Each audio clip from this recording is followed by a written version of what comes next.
เด็กๆจุ๊วันนี้ไปไหนไม่ออกมาเนี่ยฮะออกมาสิน้องได้ยินเสียงน้อง กำลังแหวกว่ายมา แล้วนี่มาแล้วนะครับนี่นะครับน้องๆที่เหลืออยู่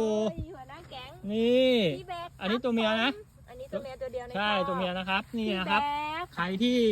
เล็งๆอยู่นะครับนี่ บิ๊กแบ๊ก อันนี้บิ๊กแบ็คครับเด็กชายเอาแม่ดูตัวอื่นนี่ มา นี่